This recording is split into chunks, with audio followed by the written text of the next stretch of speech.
was like, where is he right now? Hello. Good to see you. Good to see you, my friend. I see you have nice painting in the background.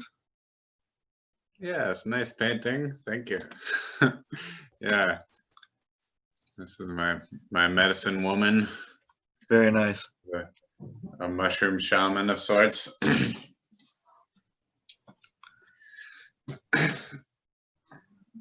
Yeah. Great to have you here. Welcome to the Super Connector podcast. I'm glad to be here. Me too.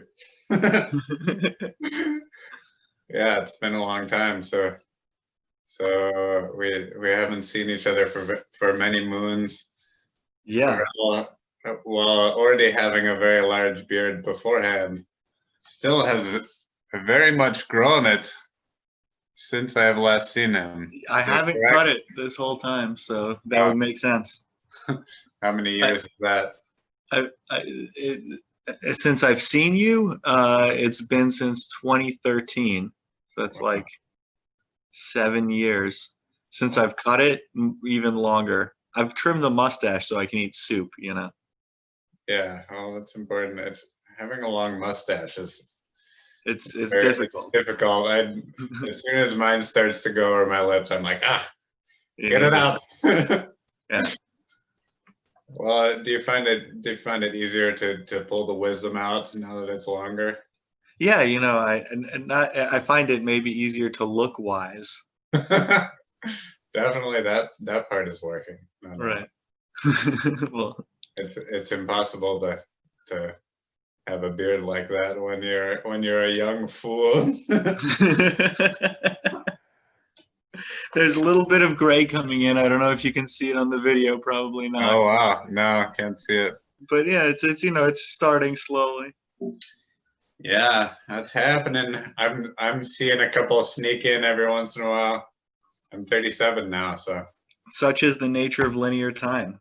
Yeah, indeed. I'm grateful to be getting older, and I hope to continue doing it. That's a good perspective to take.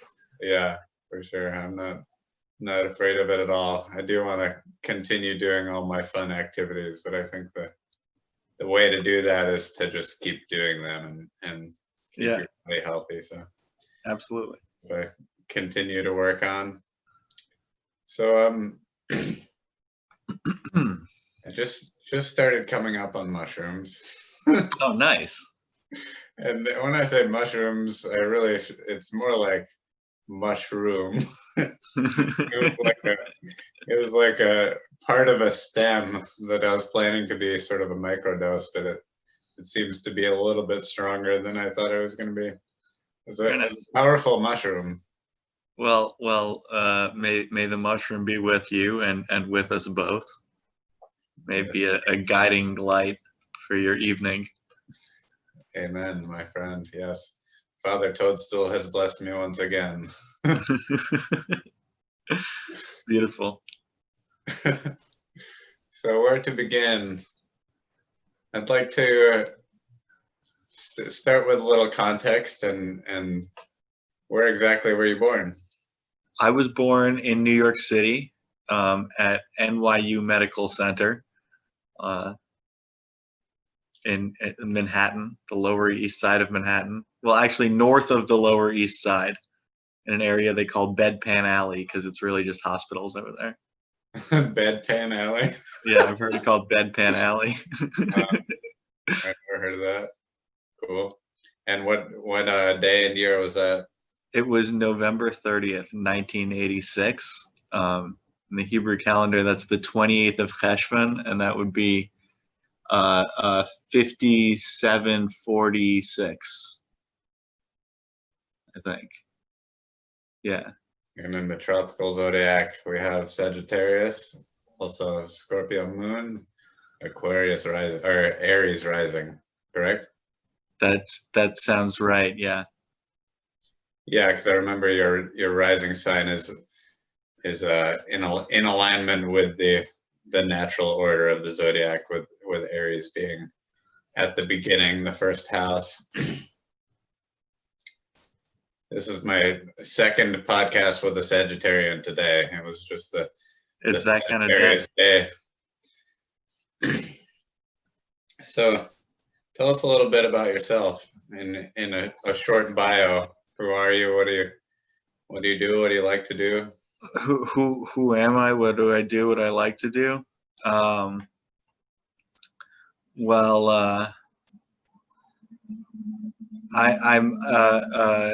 biographically linked to you, the podcaster, because I'm a former Warren Wilson student. I attended college in North Carolina. Currently, I work for the city of New York. I help people who are facing the threat of eviction, and we connect them with resources that can assist and prevent them from becoming homeless. So that's the work I'm doing now. But who am I? I don't know. I'm a practicing Orthodox Jew. I'm a happily married man. I'm a New Yorker, a lifelong New Yorker, except for brief times in other places. I like to think of myself as someone who has a mystical approach to religion, and that occupies a lot of my thought and my time. And these days, I really sit around in this room a lot. I'm in my living room. I work here. I chill here. I go out very rarely because of the situation in the world, and especially the city in which I find myself. Wow. And that's who I am. Wow. Yeah, it's a crazy time right now. For those of you who we're speaking to in the future, it's December 28th, 2020. And a lot of different places in the world are kind of on lockdown, or I should say they are on lockdown. Varying states of voluntary or involuntary lockdown. Yeah. Yeah. Here it's like semi-voluntary. I don't know, like there's nowhere to go, but like. Wow, so the parks are closed and everything. No, the parks are open. Okay. And there you can still like eat outside at restaurants, but it's, late December and it's freezing outside. So if you want to sit on the sidewalk and like, it's still available. But the walk in the park is still a lovely thing to do. Yeah, they closed down the outdoor dining here, which in my opinion is incredibly stupid. Because even the health officials themselves admitted that there's no real evidence that those are vectors for transmission, but that they're doing it just so people stay home. Mm-hmm. And man, I guess we're gonna get right into this, but I feel like we're being incredibly short-sighted with a lot of the actions that we're taking right now. Because we're destroying so many livelihoods and so many businesses and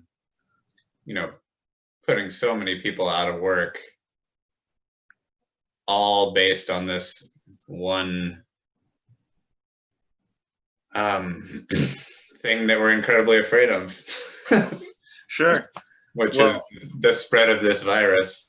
Well, I think it really speaks to just like an inherent vulnerability in our economic system, whether or not the reaction we've taken at this point to this particular virus makes sense or not.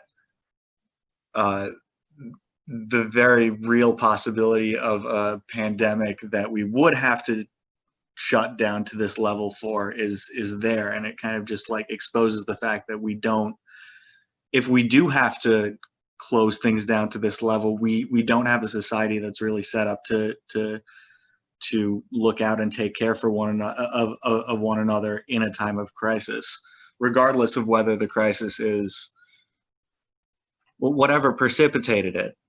I think, yeah, we are destroying a lot of livelihoods by shutting things down.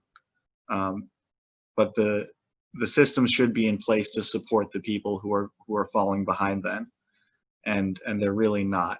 You know, if we wanted to make it our goal as a society to take care of people collectively, it would be very easy for us to do so. We have the resources. That's not the problem. The problem is just allocating them in a very silly way, very outdated way.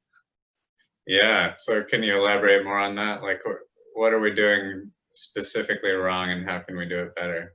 Oh, well, that's the $1,000,000 question. Well, I think we need to do something to correct the insane level of inequality and inequality of access to resources that exist. I mean, we often think about it just like in terms of, you know, a wealth gap, like an amount of dollars that one person has versus most other people or whatever. But people don't really need money or jobs for that matter. People need resources. And like I say, the resources are there. I do think that, especially in this country, we already live in a post-scarcity environment. You know, we have way more than enough to go around. So like abstractly, like what are we doing wrong? We don't have it as a goal in our society to allocate what people need to them. It's simply not our goal. And what should we do to fix it is we should make it our goal. I mean, I know that's really abstract. It's not a very like specific fix, but until we get to the point where we decide we have a problem of not allocating resources correctly, then we're not actually going to make it our goal to fix it. And so whatever like system or program one has to actually accomplish that is a little besides the point until we sort of I don't think it's greed that's holding society back from making this its goal. I think it's sort of like a fear of scarcity that's like evolutionarily built in. And it makes sense, right? You know, that you feel like it's in our DNA that we have to make sure there's enough to go around for me and my immediate genetic issue or my tribe or my pack or whatever. Mm-hmm. But we're really past that in reality. We need to not silence that ancestral voice, but like reason with it. And that's something that a lot of people don't do. Yeah, that's I like the way you put that, because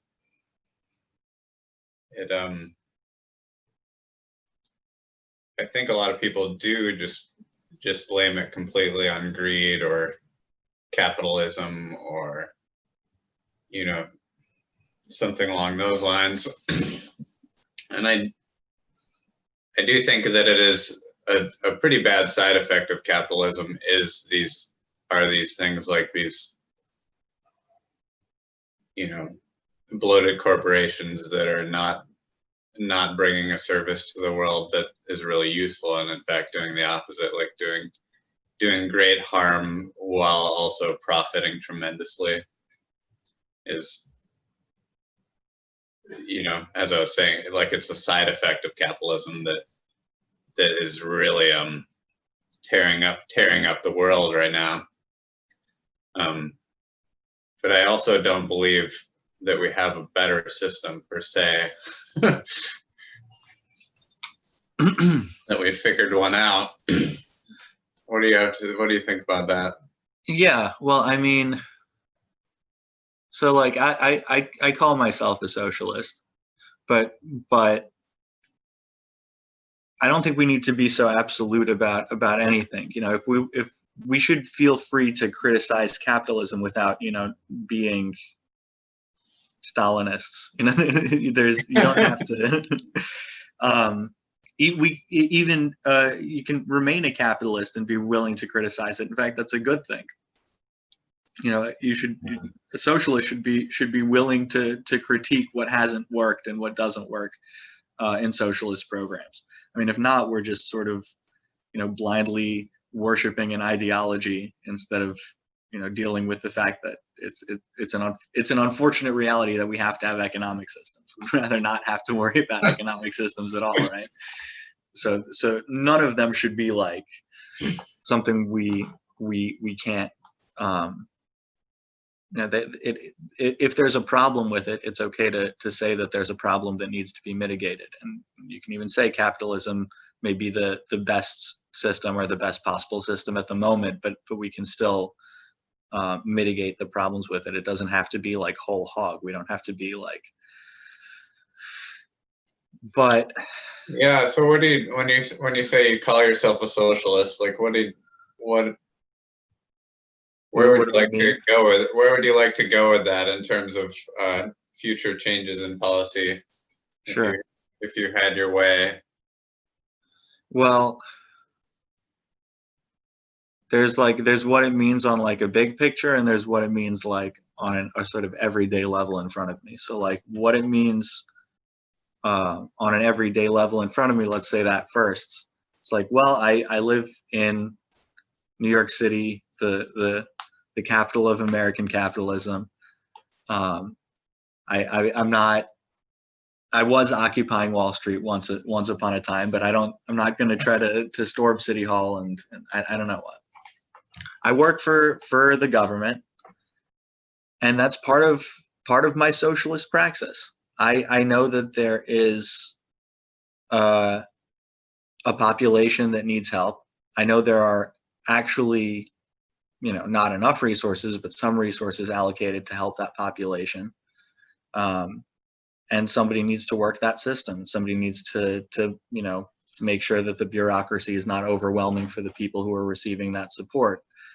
And it's the idea that a broken economic system has disadvantaged these people and they deserve the help. That's sort of, I think, a very socialist impulse, and why I'm doing what I'm doing. And in the past, I've worked on political campaigns, not necessarily for socialists, but people who I thought were pulling things in meagerly the right direction. Whether they did or they didn't, case by case. But Yeah. so that's what it means, like in front of me. It's nothing. I mean, look, when I was a kid, I was reading Che Guevara, and I was thinking like, yeah, we're gonna have a revolution here, and like, I don't know, God willing, revolution in our lifetimes. But I'm not like training with a militia. That's not my revolution. It's a quiet individual jihad, so to speak. But what does it mean? Like, not into the violent revolution style. There's a conversation to be had about revolutionary violence, but this isn't that time. This isn't that place. But okay. What does it mean, like on a bigger level, that I'm a socialist? Like, there's one guy who I really, really dig on this. There was a Kabbalist by the name of Yehuda Ashlag, the Baal HaSulam, the master of the ladder. That's what they call him, because he wrote a commentary on the Zohar called the Sulam. The Zohar is a work of Jewish mysticism from antiquity or the Middle Ages, depending on your perspective. But it's sort of the foundational work of Kabbalah. And this guy translated the Zohar from Aramaic into Hebrew so that it could be sort of read by a modern Israeli or modern person who would know Hebrew and not Aramaic, which almost nobody knows. And he wrote this extensive commentary on it. But he had this brand of socialism that I really speaks to me. He called it altruistic communism. And his deal, it really fits in with his mysticism. So just to say a word about that for a second, something he really focused on, and this is an idea that was already present in Jewish mysticism and the Kabbalah, but it's like a really specific focus of a specific guy, was the idea that humanity needs to sort of make itself into a mirror for the light that we're receiving from the divine.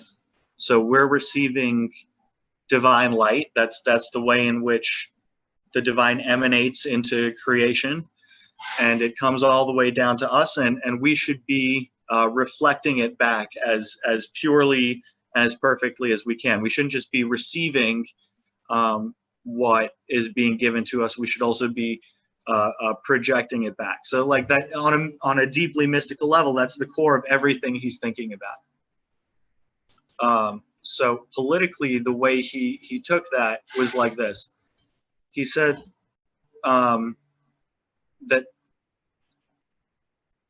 the right system is one in which we're all looking out for each other, one in which we're all taking care of one another, the one in which the ideal is that everybody gives to the best of their ability and receives exactly what they need. And that's, socialism. That's what Marx was saying. That's communism. So what's the problem?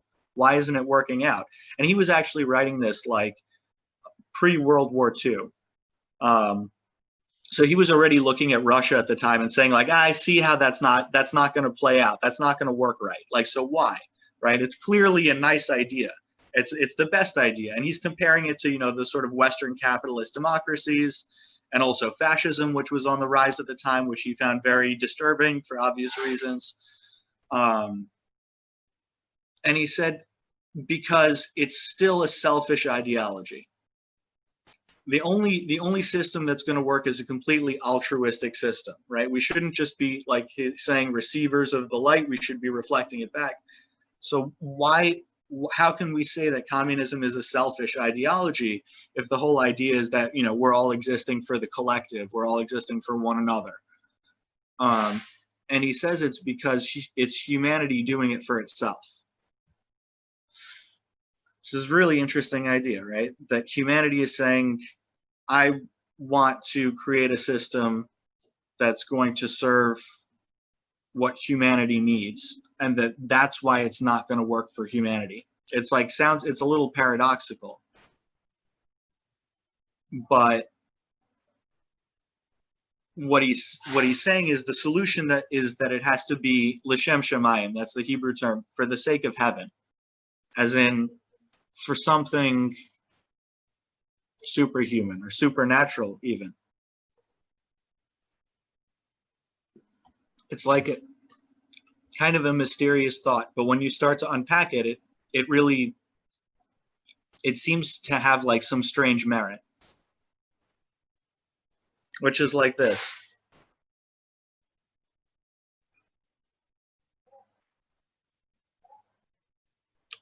It has to be aspirational. We were talking before about how the human condition is to still be scared of things like scarcity, even though we're largely past it, especially in a country like this one. Maybe not everywhere in the world, but here we are, I think.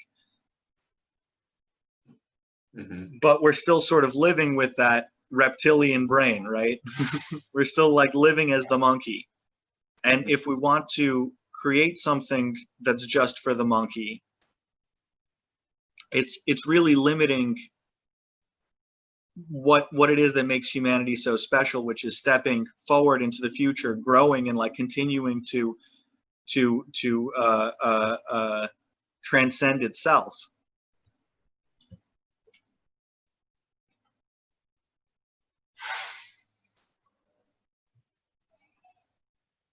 So if your entire society isn't set up to do that, it's not actually going to be possible to say that what it's doing is altruistic. Humanity as a unit is still being selfish and clinging on to like what it needs and wants now. It's a very abstract, weird idea, but he's basically saying people aren't enlightened enough. Yeah, we need people to be enlightened, right? That's how we have communism. Yeah, so ideally. Sorry, go ahead. No. I think you got the thread. I'm feeling a little rambly. You should interject. Well, yeah. I mean, what I was going to say is, what you're saying makes perfect sense, but it's like so many levels above where we're at right now. That exactly. It's like, oh wow, like you're talking about a quantum leap in people's understanding of what it is to be human, and you're not just talking about like making changes in politics. You're like talking about going from here to here. Right, and that's why I'm not talking about like occupying City Hall and like barricading in with the other socialists to like because we need to work on enlightening humanity. Yeah. But we also need to take care of people in the meantime. It's both. It's both. Yeah, I'm totally on board with you on that. And I was interested to talk to you about this because, like, I fear socialism and communism as, because of the things that have happened in the past in the name of those ideologies. And also because I heard this good saying where, and I don't know, it's not quoted exactly, but like with my family, I'm a communist. With my friends, I'm a socialist. And I would even I would want to put that out even further to be like, with my community, I'm a socialist. But I don't want the government to be enforcing what their idea of equality or equity or whatever is. That's a terrifying idea to me. Sure. You see what I mean? Sure. So, I mean, there are a lot of different schools of thought around this, and some are more into the state as the primary mechanism of the redistribution of wealth than others. But I think, in essence, what defines an ideology as socialist isn't necessarily statism, but rather the idea, it's two things, that there should be a redistribution of wealth, as in we need to do something about the insane inequality that has developed because it's real. And the other thing is that the means of production should be in the hands of the people who work them. If you believe those two things, you're essentially a socialist in the broadest sense. The word state hasn't entered into this conversation at all at this point. And there are a lot of ways that this could go down. Obviously, the most well-known examples of socialist movements are the ones that have taken power in countries for obvious reasons. Mm-hmm. But a friend of mine, he's a professor of political science. He put it very beautifully. He said, in essence, to be a socialist means that you want democratization of the economy. You want we have this idea that we want democratization of our government, but we understand the difficulty in that, especially when it butts up against the fact that we don't control the economy. The economy is controlled by a very small number of people who own most of everything. And they can use that influence to then control the government. I'm not saying that we can then use the state to undo this problem. And you're right, we should be wary of people who say it's so easy to use the state to undo that problem. But if we're not going to democratize the economy, then trying to democratize the government is going to be futile. Yeah, so what you mean? What do you mean exactly when you say a few people control the economy? I mean,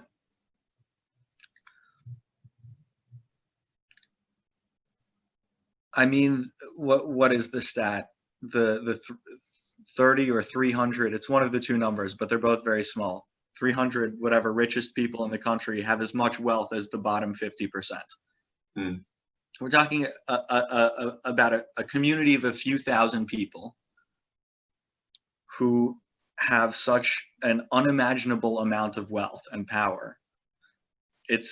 And we don't really realize just how much a billion is. Like a billion is $1 billion is a mind-bogglingly large number, but we're not really good at thinking about things on that scale. Like the difference between a millionaire and me is already big, but that's nothing compared to the difference between that millionaire and a billionaire.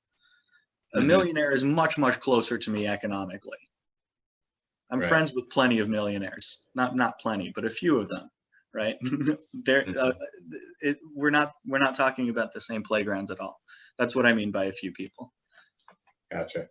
Yeah, I'm aware of that, and I agree that it's completely insane. And I think also, it's a complex problem because it's like, I think I think some of it does happen through, you know, sort of more nefarious tactics, but I do think also that it's just like it's the way that nature moves is in separation like that. There's always, like, nature moves in the direction of inequality in a sense, in terms of like, yeah, it's Yeah, there is a tendency, which is why it's important to have a way to periodically redistribute that. So to bring my spirituality back into it, the Bible actually calls for this. It's in the Torah, and by extension, you know, the Bible at large, that every 50 years, all property should revert back to its previous owner. So like the idea is like sometime back in the dream time, you know, they divided the land up so every family has their equal parcel. And over the course of time, you know, you sell some to your neighbor, whatever. And after 50 years, all of it goes back. Level the playing field. I've never heard that before. It's in the Bible. It's supposed to happen. Historically, they say maybe like only a handful of kings in antiquity ever actually, you know, enforced this idea. You know, it didn't happen very. It certainly wasn't every 50 years like the Bible said it was supposed to. That was never the case. But the idea that we need to sort of periodically reset the wealth counter is a really ancient one. You know, it's not necessarily like connected to these modern revolutions. I think it's been known since antiquity, since the beginnings of civilization, that this can get out of hand because, like you say, it's a natural tendency. So there has to be some kind of check on it. And you're right, whether it's like a few party leaders being that check on it, like that's probably not a good idea. You're right. It's a horrible idea. Right. Terrible. And we're not in a situation where we can say like, all right, we're going to divide up America so every family has their piece, and then 50 years from now we're going to reset it. It's not as easy to do that as when we were living in, you know, a tribal situation in the Bronze Age. Right. But the necessity of it is there. Like I don't know the answer. I don't know how to do it effectively, but it does seem to be something that needs to happen to keep civilization from destroying itself. Yeah, I mean, I guess where I feel really skeptical about these ideas, like a couple of them, like what you said about the owning the means of production. That I think is, I mean, that can be achieved within a capitalist society, and is on you know, in many different ways by people owning their own businesses, or collectives. There are definitely awesome collectives that are doing doing it the right way, for sure. Yeah, and I mean, tragically, it seems like we're doing our best to destroy so many of those right now with the measures that we're taking. Yeah, and it's by design. It's by design because those same interests, like I was saying, those same interests that own the economy, they're not being hurt by any of this. You know, the wealth of just a few people increased by, what was it, $400 billion. I don't remember how many people it was. It was a very small number of people. Insane, yeah. I read this the other day. So, they're not being hurt by it, right? Yeah, it's tragic because it's the people who are getting hit the hardest are the people who were already living on the edge, you know. Right. And the small business owners and the low wage employees and people who are living month to month, paying, barely paying rent. And the government does have access to massive amounts of resources to bail out all those people, but instead they chose to give the money to people who didn't really need it in the first place so that they could continue to profit from the situation. Yeah, so why? What the fuck? Because those people own those politicians. Yeah, but why are they... what I don't understand, it seems like there's this like almost intentional destruction of the economy and all of these small businesses, and I don't get why. Why are we doing this?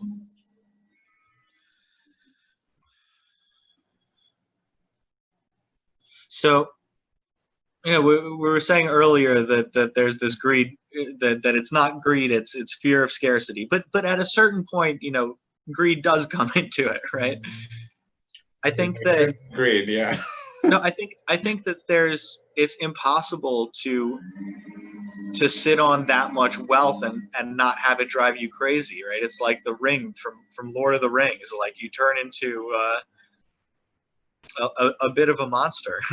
It's impossible Yeah. not to.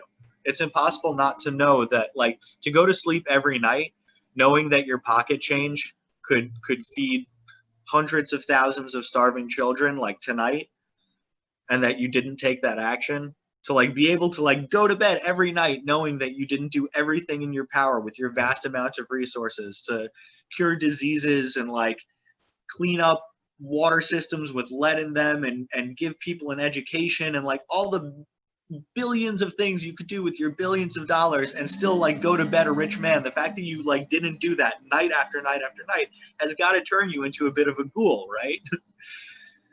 Yeah, sure. But I guess I still don't understand like how that connects to the policy measures that we're taking right now that just seem bent on destruction of the economy. They're not rational. They're not rational measures. They're measures that are designed for the benefit of a few and not the benefit of the many. Yeah, I can see that. It's very it's heartbreaking and incredibly frustrating to watch, because I don't know what I can do about it, and I don't know why we're doing it. It's like it seems like it's like watching this complete insanity unfold over and over again. You're just like, Yeah. what are you doing? Like, why are we doing this? One thing that is giving me hope through like all of these weird times is the fact that there's something about this year, this event, COVID, that we've all experienced together. It's the most unifying thing that has ever happened in human history. Like what has happened on this kind of global scale that we've all been so interconnected for. Yeah, okay, there were, you know, we had previous global pandemics, the Spanish flu 100 years ago, but we weren't able to be in constant communication about how we felt about it. We didn't know immediately how everybody was dealing with it. We certainly weren't able to look at each other like this and sort of be together in it, even though we're apart the whole time.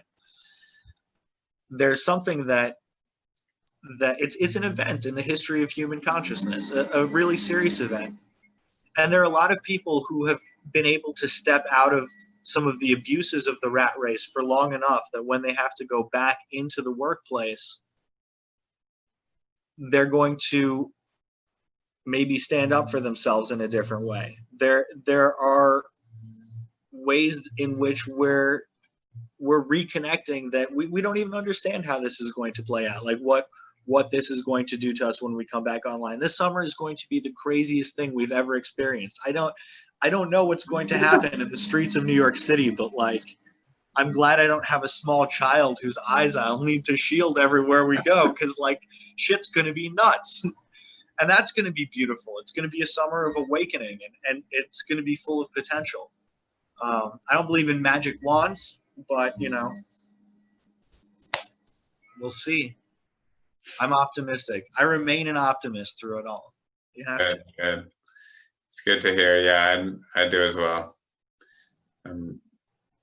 I will forever hold on to that identity no matter what happens to me, or happens for me, I should say.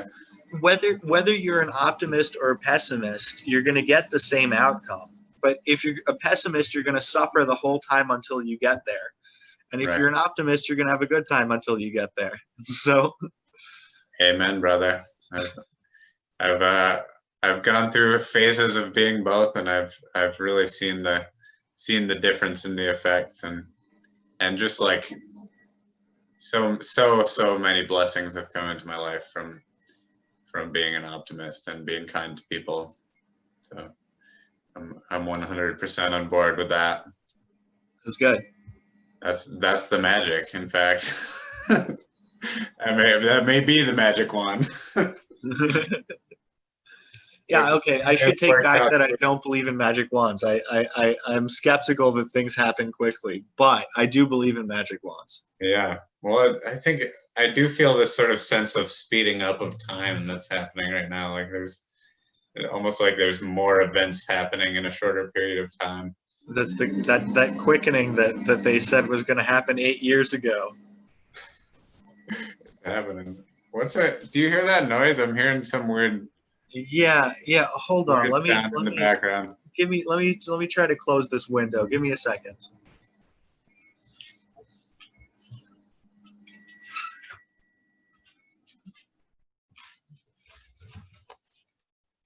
Did that help? There's like a large machine making noise under my window. I closed the window. I was like, what do you got, a whale in there? Yeah, I was hoping it wasn't getting through to you, but large. I thought you were saying close this window as in like on my computer. No. My window that looks out into the street. Gotcha. Where the loud machines are. Is your Skittle machine okay? Oh, my Skittle machine is fine. But thank you. Skittle machine. Quickly tell that story as an interlude. Oh, that was a good one. I was when I was rooming with Philip Martin, Philip C. Martin, right? Yeah. Right. Yes, our friend Phil from college. He was asleep, and I was on my computer doing something, but getting ready to go to bed. And I was already lying in bed, actually, and I didn't want to get out. So I leaned over to place my computer like on the desk or something like that. And I leaned a little too far and fell out of the bed and crashed down onto the ground. And Phil sits up with a start and looks at me and says, "Your Skittle machine all right?" Referring to my computer. And I told him it was all right, and he was satisfied and went straight back to sleep. Yeah, I love that. I thought he was like, "Karel, you okay?" Yep. Skittle machine okay? He definitely showed immediate concern for the Skittle machine. I also like that you knew what he was talking about. It was very clear from context but no, I get it. It was because on the screen there are many colors. I think that's what he was going for. Skittle machine it is.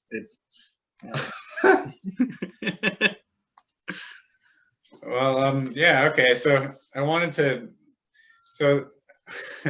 But let's get back to the socialism. Non-state or state. This is a big thing in the collective consciousness, especially in America. There's kind of like this sort of like rise of these sort of democratic socialists, and then also there's this kind of like far left. There's this far left activity that is very, very like seems very scary to a lot of people, me included. Some of it, and they're not per se connected, although they can be. But I guess where I wanted to go with that is I think the redistribution of wealth and also transferring the means of production in a country like this that's established the way it is. It's hard to imagine how that would take place facilitated by government in any way without sort of widespread violence or revolution. Right. And that's why, as I say, twofold. One,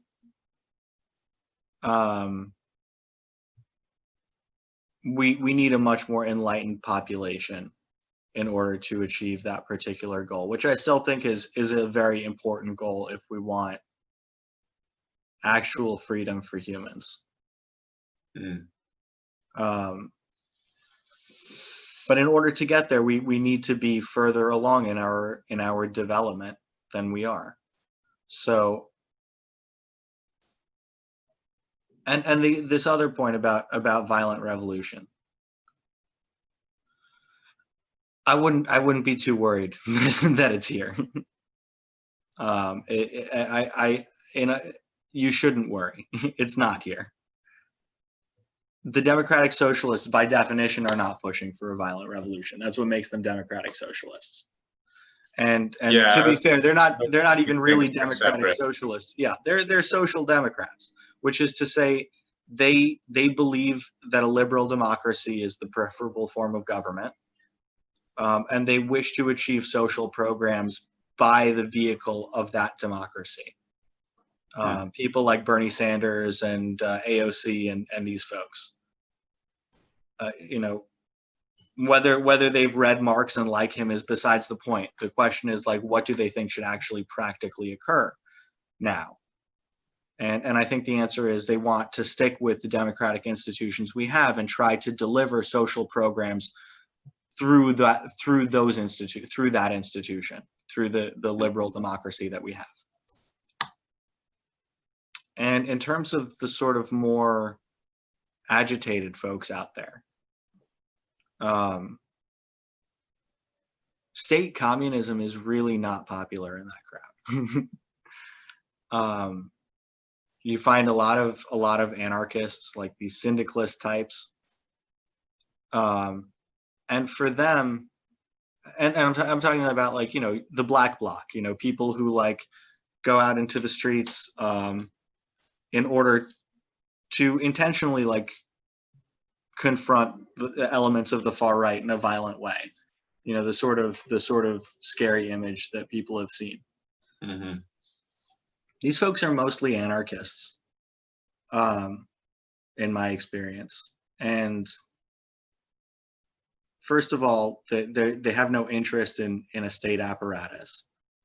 Second of all, their primary form of praxis, other than like, going into the street to like fight Klansmen and Nazis and whoever, which is fine. I don't mind if they're violent with those people. Their primary form of praxis are these like mutual aid networks that are more or less ineffective. My father said to me a long time ago, I was like into anarchist ideas. My father's like a good classical European social democrat. And he said, the anarchists never got anywhere because they can't organize. And I thought that was a joke when I was a kid, because they're not into these like hierarchical organizations. But when I was involved with Occupy Wall Street, I found out that it's actually true. Anarchists are completely incompetent and have no ability to organize. I don't mean that they're incompetent people. There are lots of wonderful people among these anarchists that I've known, but they can't organize. And it really is because they're against hierarchical leadership structures. They don't have leaders intentionally, and it makes it very, very hard for them to get shit done. Right. It's almost impossible. So like the most radical leftists who you're going to find in this country are not about to mount a sort of violent revolution, certainly not to install a state party apparatus. Anything like we've seen, in the past, like Bolshevik revolutions or whatever, that's not going to happen in this country. And I don't think it's going to happen in any industrialized country. The places where it happens are developing nations. And I think a big part of that, there are two reasons for that. One is that they're hungry people are people who riot, right? People who are fed don't tend not to riot, or if they do, they don't do it for very long, right? You have to actually like push a population pretty hard to the point at which they're willing to take the level of risk it requires to have like a real overthrowing of things in a violent way, from the bottom up. Mm-hmm. And that's going to only happen in a place where people are more desperate. And I think the other reason is honestly because of the history of the 20th century. And because everybody, even people on the left understand, what happened in the Soviet Union. Yeah, sure, there are a few like weirdos who are like actually unironic Stalinists, but they're like really not very many of these people who are like still part of communist parties. I've been to some of these meetings. I went to like a Trotskyist Fourth International meeting before. It's like a cult. It's like really, really weird. And they all use like very technical, Marxist theory language. But they're not doing anything. They're a bunch of like overly, they're not doing anything. They're certainly not organizing in any effective way. The actual like the left-wing movement that has real potential of going somewhere in this country is that social democratic movement, the Bernie Sanders, AOC, that kind of wing, which I don't know, maybe could split off from the Democratic Party, maybe will continue to be marginalized within it, maybe we'll get a bigger voice within the Democratic Party, I don't know. But that's the left-wing movement in this country that I think actually has legs to do anything. And I don't have any fear of anything on the hard left, personally. That's good. I think it got pretty crazy a couple times this year. I mean, it was like for me personally, I've never had that type of unrest come that close to where I live. Mm-hmm. It's like, I mean, we're right in the thick of it here, kind of like close to downtown Santa Monica. Sure. And there's just like, it's still like Main Street hasn't recovered from it really. Sure. It's that plus the coronavirus together has just been like like really torn apart the Main Street, and there's a lot of the areas close to here, but also there's just like, I mean, yeah, like a lot of fireworks and guns and like fires, and kind of like we're like, we need to get the fuck out of here with our baby. Like, this is not there was a lot of rage, that some of which got misdirected, but the rage is, I think, it's real because it's legit. Like, it's the people who were participating in that have a real reason to be angry. What they were doing was not productive, but the reason for the anger is real, and it needs to be addressed in some way. Otherwise, this kind of thing will continue to occur. Which isn't to say I necessarily want to like remove any blame from somebody who has, attacked their own community in that way. But right, and I think it was partially, there was a lot of opportunistic theft happening as well by, people who already had criminal tendencies. And sure, and that's largely not a political act. No, it was conveniently placed in the middle of a right. Political demonstration, and it allowed a lot of people to get away with it. Right. But I have to say, some of the acts of violence we saw this summer, I'm not going to lie, when I saw them light that police precinct on fire, I was like, fuck yeah. When I saw those police like fleeing for their lives from a mob, I was like, hell yeah, you fucking run. Like,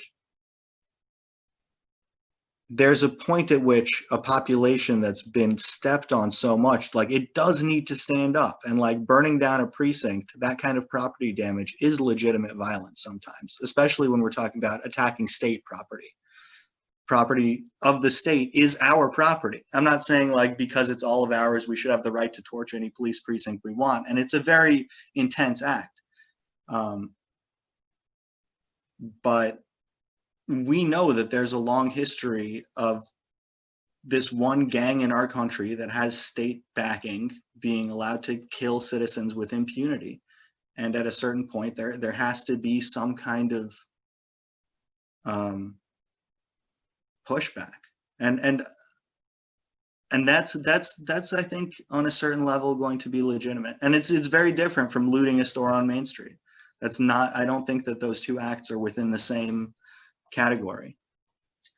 Very different, yeah. And I mean, I disagree with you about the precinct completely, and also Sure. I think the tricky thing about the police, the whole yeah, the tricky thing about that is you know, it's like largely attacking innocent people who are trying to do their jobs for something that like a small minority of bad people did and have done in the past. And you know, I'm not I personally was like pretty anti-cop before that happened, and then I like really got into thinking about it, and I was like, well, I think maybe I'm being like a little too I think I wasn't fully appreciating like the challenge of what they're doing. And Sure. I think that actually like the large majority of police officers are really out there like doing a very difficult job and risking their lives to actually protect people. Sure. I mean, there's this tricky point where it becomes difficult to separate the person working the institution from the institution itself. There are plenty of cops who are in it for the right reason and never do anything wrong.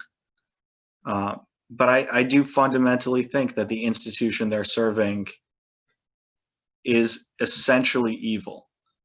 I mean, we have a lot of unjust laws in this country, and the police department exists. We were talking earlier about your fear of the state unleashing a program on the people because of what it thinks is best. But I think that that's actually already happened. I think that that is the world in which we find ourselves. Sure, I mean, it's been happening. It's Yeah, like yeah, that's what government does in a sense. yeah, yeah. One of the things. Yeah, and the police forces of this of any country are the shock troops that the state uses to enforce its will upon the citizens, which I think is a very evil thing. Like that is it's a really evil concept when you think about it. Should there be a way for us to like deal with, you know, wrongdoers and bring them to justice? Like, yeah, of course.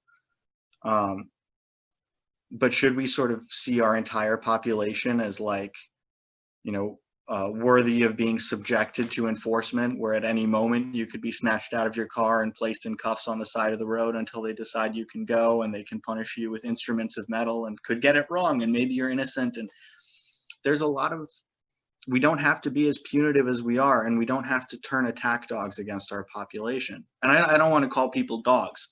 Back to your point, there are a lot of people doing hard work, and there are a lot of people, good people, doing hard work and good work through the institution that is the police.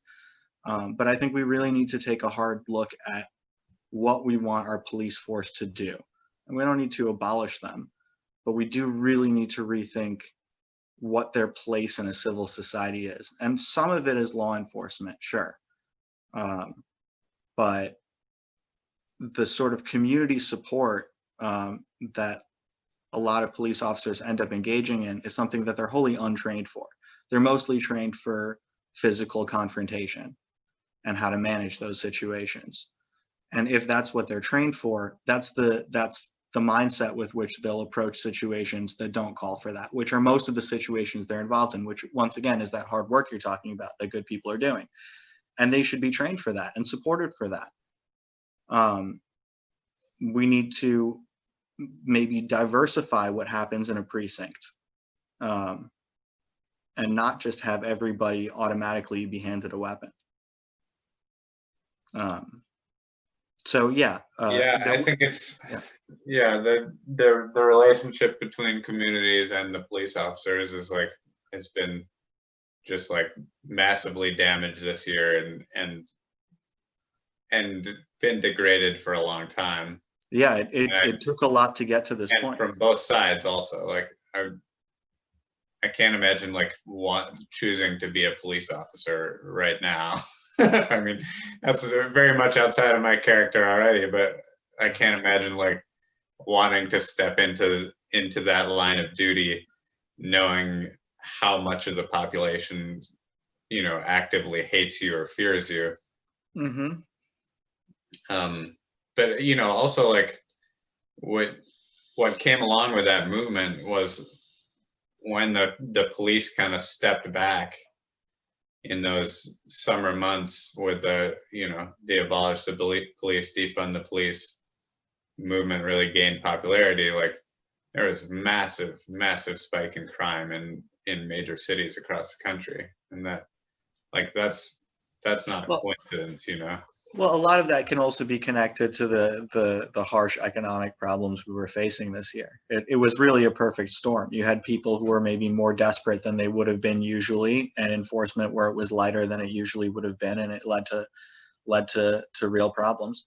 I think there are ways in which we can step back the intensity of our enforcement while supporting the needs of our communities to make sure that people aren't turning to crime at those times. Yeah, I definitely think it's related to the fact that enforcement stepped down, but I also think the need was there. The desperation that people had was there, that they were willing to take criminal steps they might not otherwise have taken in other years. Yeah, I agree that there was definitely a combination of factors. But certainly the opportunity was ripe when the police kind of moved down and stepped away. Sure. Yeah, I think it's a very complex problem because like we're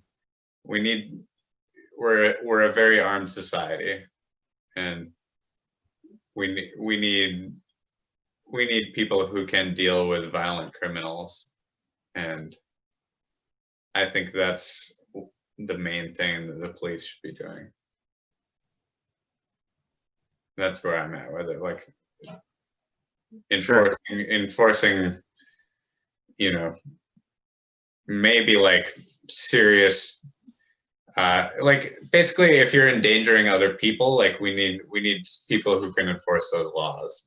Sure, but oftentimes there's confusion about what exactly is endangering, in what way the situation is causing a danger to people, and how best to de-escalate it. And that might not always be with force.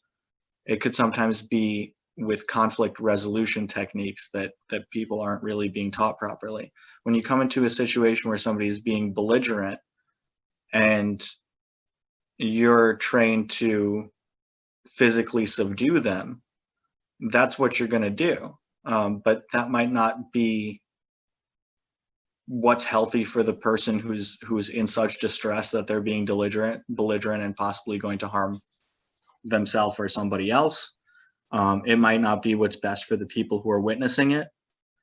I think the idea that every violent perpetrator is somebody who needs to be sort of forced into submission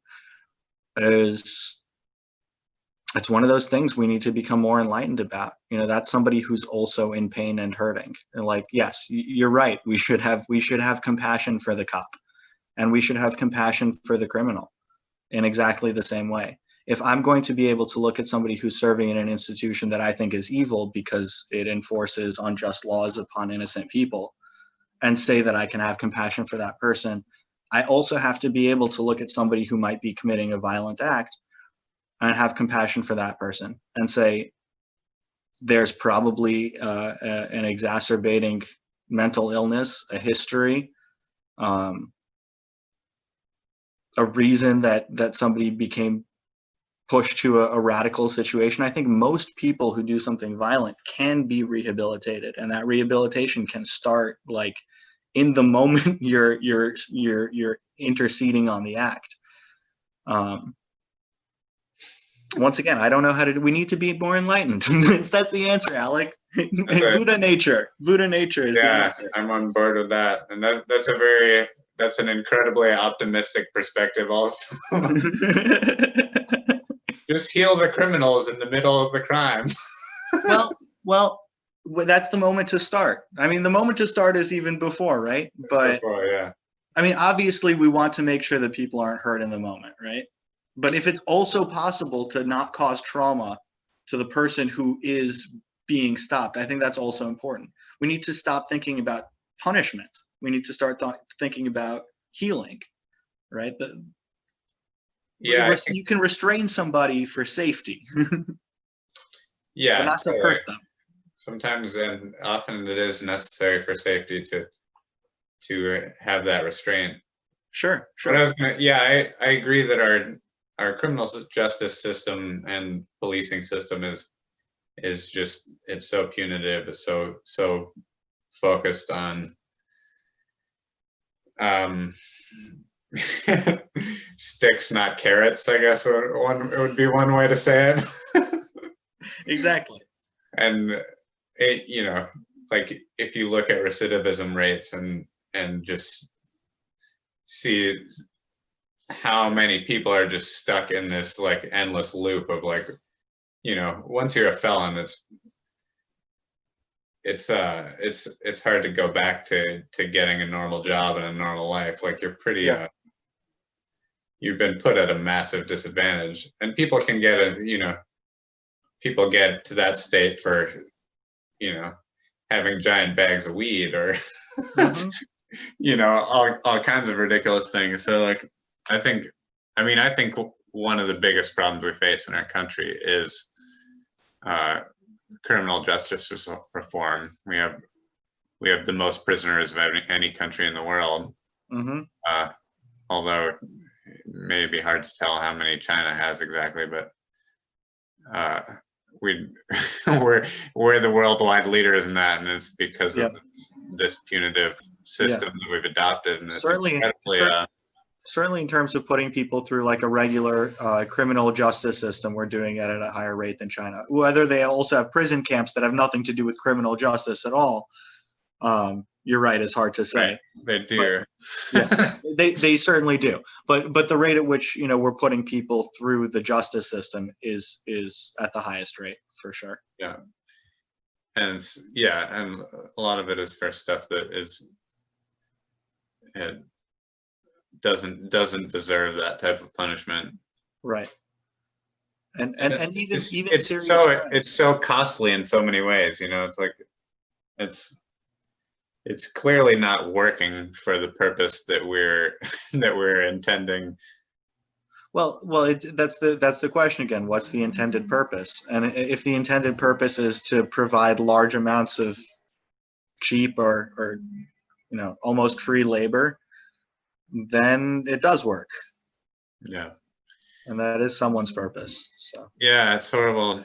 It's horrible. Yeah, sometimes when especially I've noticed this comes up when I take mushrooms a lot. So I'll just kind of like go through all these different things that I'm looking at in my life, and then I'll eventually look at criminal justice and how many people are in prison, and I'm just like, it's mind-boggling. God, like we're calling ourselves the land of the free, and we're simultaneously keeping, just and how many more are maybe not incarcerated?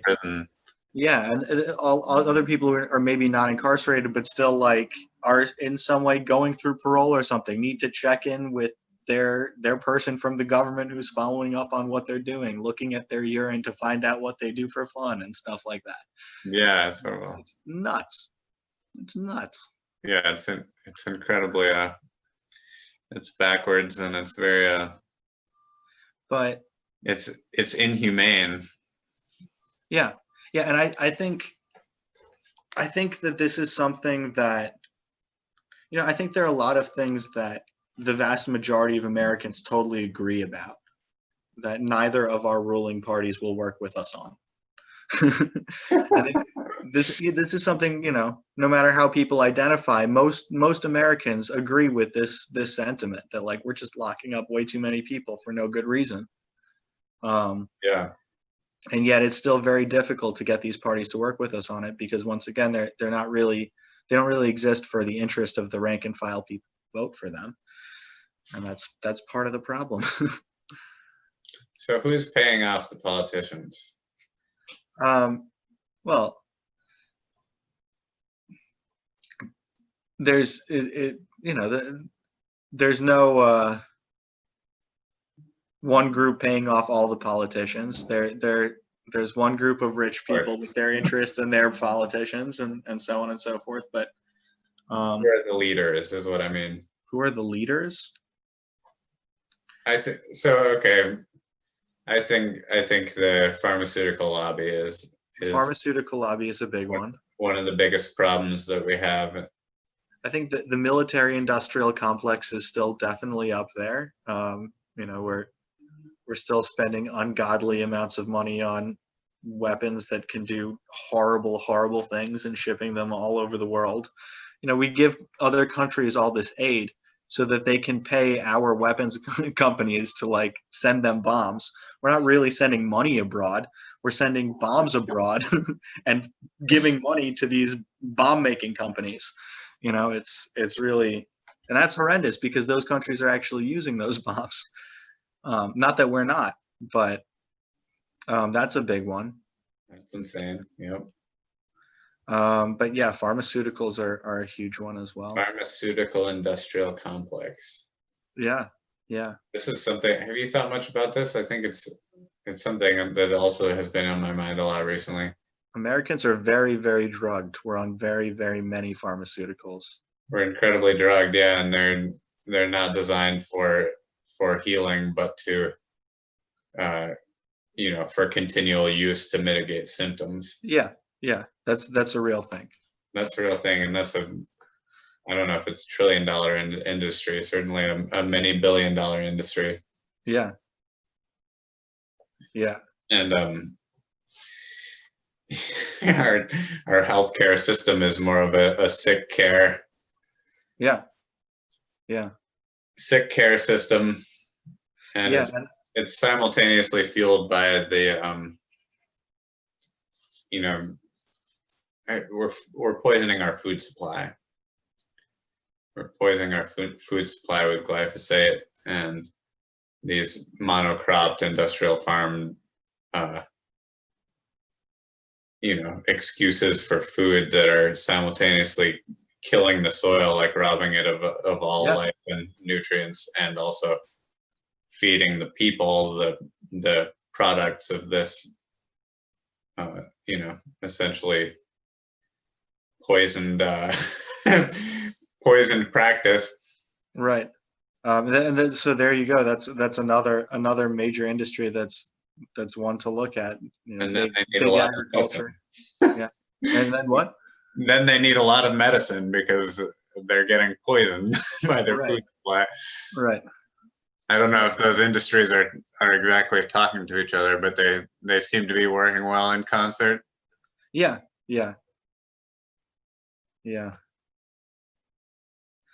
A lot of people sit on the same boards of a lot of these companies, but then again, it doesn't need to be so intentional. I think unfortunately, you can have conspiracies without conspirators. That's Foucault said that one. It just kind of works out that way, right?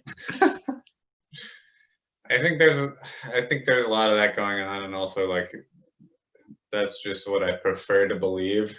If there's nothing I can do about it, it's okay, well. Well, I think if we believe in cybernetics and we believe in emergent systems, especially if you're somebody who believes in markets, more than I do, that if you believe that there is some sort of invisible hand, right, that something can stochastically emerge from the group hive mind that sort of self-regulates, then you should believe in the possibility of conspiracy without conspirators, that there can be a ghost in the system, that the invisible hand isn't always the only thing leveling the balance. All kinds of cognitive spaces are inhabited by hobgoblins, as you know. That includes markets. That includes corporations. I mean, if we've given corporations personhood, right? And we've given them these especially big ones with like recognizable logos, these sigils that have had all this psychic energy poured into them. Who's to say that they're not conscious on a weird level, that they're not these like sort of monstrous dragons we've conjured up with our magic? You know, collectively we believe in McDonald's and Coca-Cola, and that's why they're real people, right? Yeah, well, I mean, social media is a great example of that. And sure. You know, we've created these monsters that now have a life of their own and are controlling us in this very right. Nobody knows how the algorithm nefarious way. Yeah, we got bots writing bots, and like Zuckerberg doesn't know what the Facebook machine is doing. It's taken control, and like that's definitely true. Yeah. Nobody understands how it's working at this point. Yeah, well, it's too much for one man to comprehend. You know. Yeah. The system has too much complexity. Yeah, and in a system that gets that complex, nobody really has a full picture of what's happening. Which means that like that the idea of like one shadowy group pulling all the strings becomes impossible. Nobody could possibly keep it all straight. Yeah. Yeah, I don't believe in that per se, but I do believe that there are, you know, especially right now in the world, it does seem like there's a lot of consolidation of power happening, and people making people or groups making these moves to steer things in the direction that they want to go. Sure. Robert Anton Wilson said that he's like, I think at any given time there are at least 5 conspiracies afoot. Yeah, that's a safe bet. Yeah. At least 5. Yeah, at least 5 like major conspiracies on the highest level at any given time. I mean, just look at look at the financial system in general, how the Federal Reserve works, and sure. how money is created and where it goes. It's quite seems pretty nefarious to me.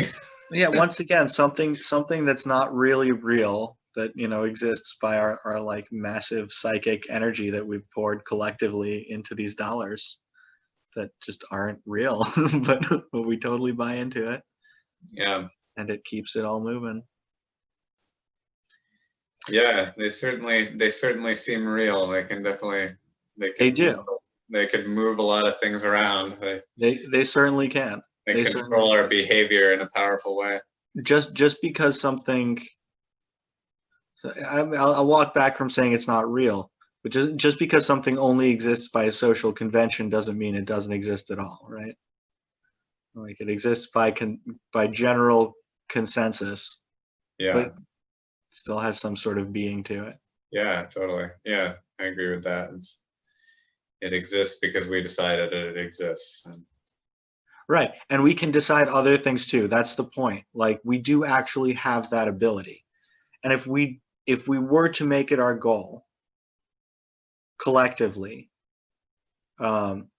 instead of, you know, keeping track of who owes what in the tally system with this money stuff that we invest so much heart into, and instead made it our goal to keep track of what people need and how we can best get it to them, we could do it. We could decide that that's reality if collectively we did. I mean, look, it's yeah. If we were enlightened enough, like back to that, you can't just like, all right, guys, like let's believe in the different thing now. But we do have that power. We do. And at some point, like nothing lasts forever, right? This system doesn't last forever either. So.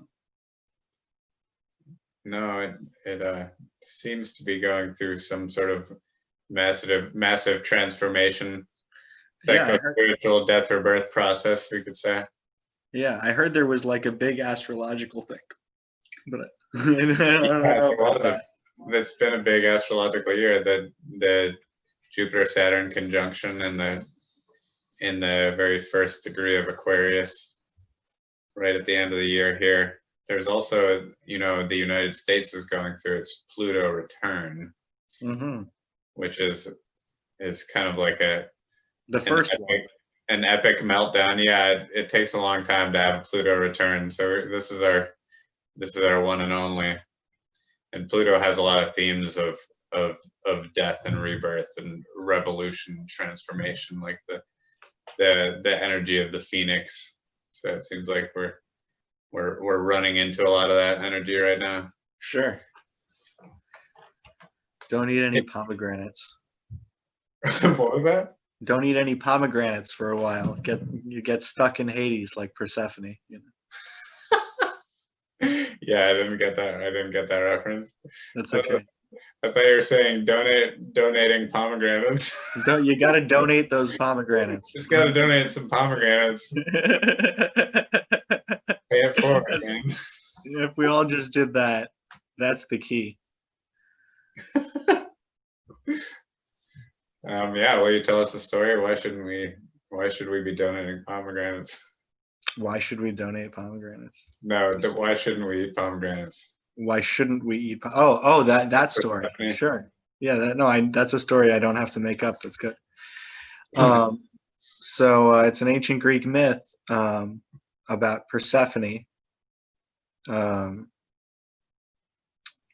She's the daughter of probably Zeus. Zeus is most people's dad. He's very, very prolific. And Ceres was her mother's name, who was a sort of harvest goddess. And somehow, I don't really recall this part of the story, but one way or another, Persephone is taken down to Hades, Pluto, the god of the underworld. It's actually her uncle. And she has to stay there for some amount of time, and then she's allowed to go back. And while she's there, she eats pomegranate seed, because that's the food that grows in Hades, according to the Greeks, pomegranates, because it's very insubstantial stuff, like one pomegranate seed. That's like barely anything at all, right? Like you barely even tasted it.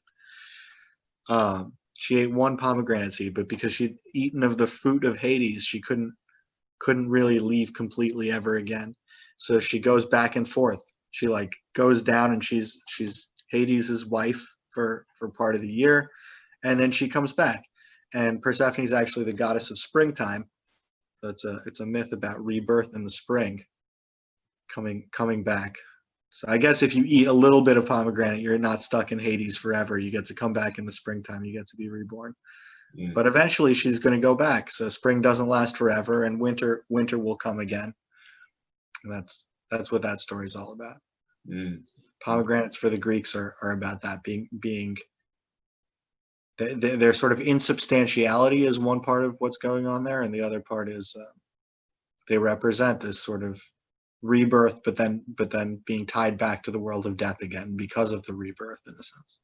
Mm-hmm. Yeah, you reminded me during that story also, another part of the significance of Pluto and the Pluto return is the revealing of secrets, and what has been below the surface for so long is now coming up, and I think we're going to be seeing more and more of this as the days and months go by here. Revelations, the time of revelations is a good thing. Mm-hmm. Secrets should be opened. That's what I think. Indeed. All right, so we don't need to worry about the violent revolution. That's good. Yeah, I don't think we need to worry about it.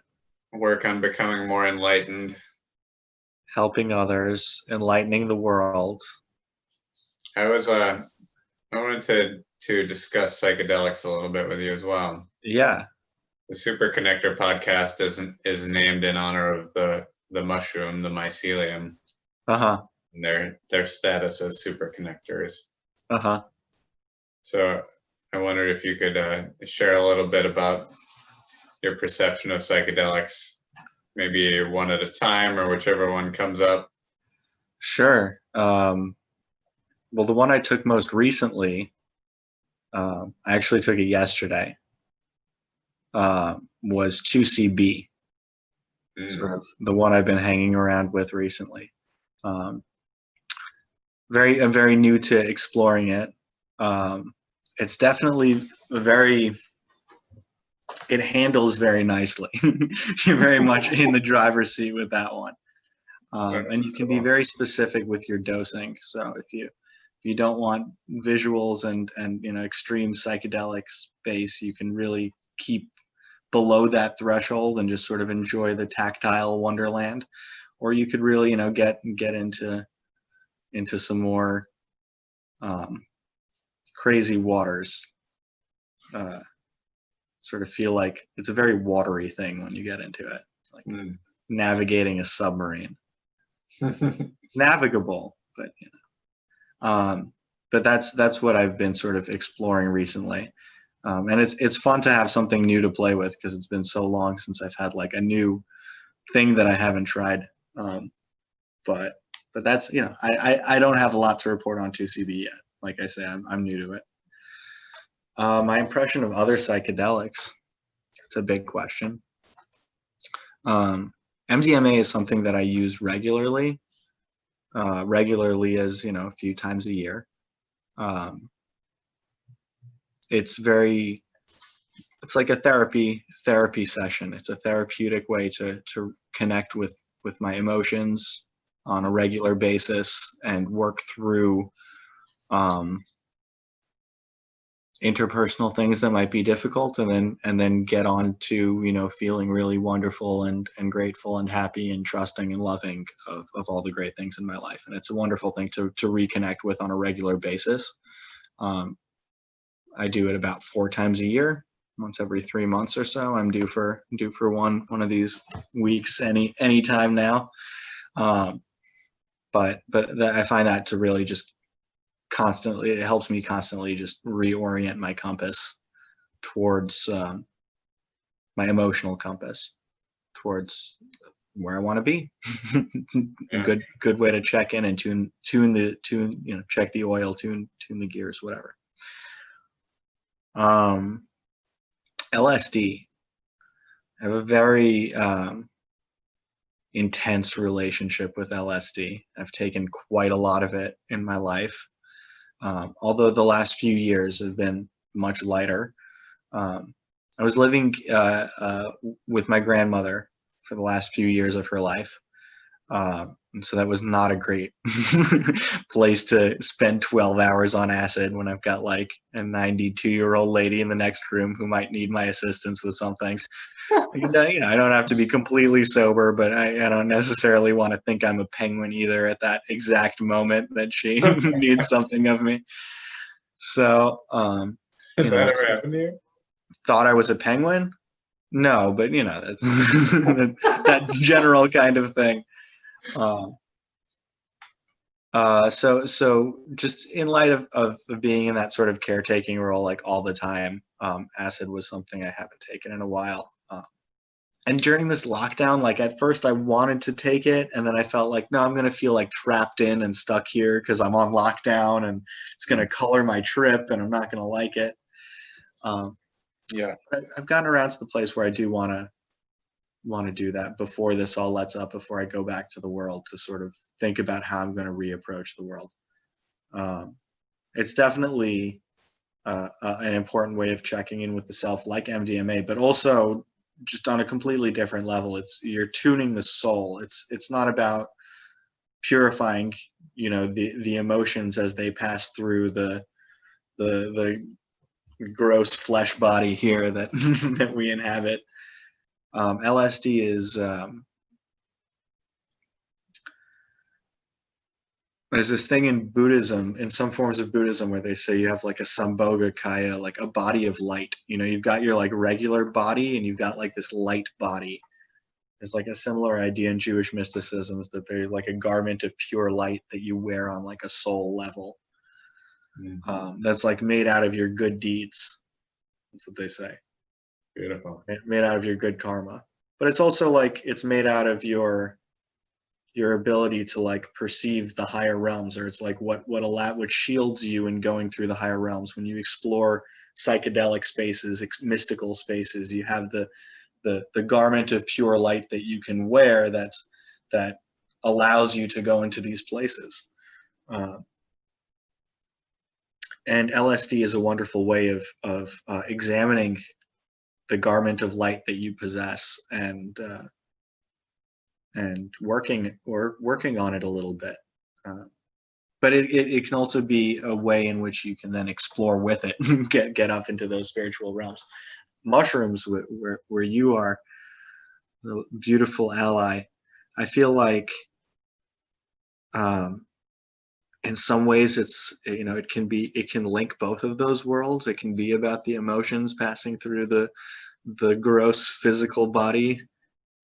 It can be about, restitching your garment of light. It could just be about like, no, you're wearing your garment of light, you're getting on the chariot and you're flying, but I always feel like with mushrooms, I'm much less able to choose which one of those things happens. It has its own agenda. The mushroom seems to come with an agenda in a way that I don't think LSD has. LSD has my agenda. The mushroom has its own agenda. Yeah, we actually spoke about that exact thing on my previous Sagittarius podcast of the day. Where almost the same words were spoken, and well, we're very about agendas. Yeah, exactly. Yeah, aiming those arrows. Yeah, about Stan Groff referring to the LSD as a non-specific thought amplifier. Yeah, I would say like being amplifier, doing amplifier, and the mushrooms do seem to have their own ideas. I've had a lot of success with asking questions though. Mm-hmm. And it's really interesting how they come about with their answers, because oftentimes it's like, it's not with like words in your head, but it's more like you're shown with an event in your life what the answer to your question is. Sometimes I'll get direct words. Like there was two times I've taken a 5+ gram dose and done the silent darkness adventure. And one of those times what I asked was, I was like, if I were to honor the spirit of the mushroom with a single drawing, what would it be? And that I received the answer in a single sentence that said, it's all one line.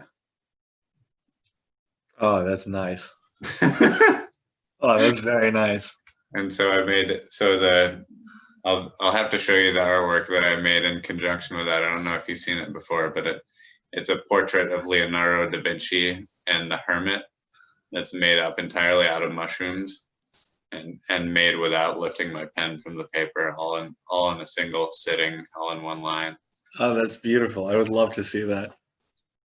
Yeah, I think you would appreciate it. It's up your alley, I would say. It's in my bedroom, actually. That's one of I have made a lot of art, but I only have a few pieces of my own art displayed in my house, and that's one of them. Hello, kitty. He was scratching the couch to get my attention, so I picked him up, and now he does not want my attention any longer. No, that's enough. Yeah, well, that was very beautifully put. I enjoyed hearing your perspectives on that, and about the light garment especially. Yeah, I like that idea quite a lot. That you have, it's like a spiritual spacesuit almost. Like, yeah, you've had those trips or those mystical experiences where you get to a place and you're like, whoa, I am like out of my element. Like, I should not be seeing this right now. Like, this is not for me. And you've had those ones where you're like, no, like this is vision was prepared for me. Like I'm here to experience this. Like I'm permitted to dwell among these exalted beings in this space. And it all has to do with the nature of your garment of light. Did you patch it before you got in your spaceship? Did you make sure that all the threads were the way they should be? Wow. And so you said it's kind of created by your good deeds, and it's created by your deeds. Yeah, the Buddhists say it's created by your karma. The Jewish sources say it's created by your good deeds. But it's like I'm convinced that these two things, the light body and the garment of light, are the exact same concept. That were being described by these sages on different parts of the planet. Yeah, absolutely, that makes sense. Like, must be the same idea. But yeah, it's made out of your deeds. It's made out of your goodness to others, your integrity, your wholesomeness.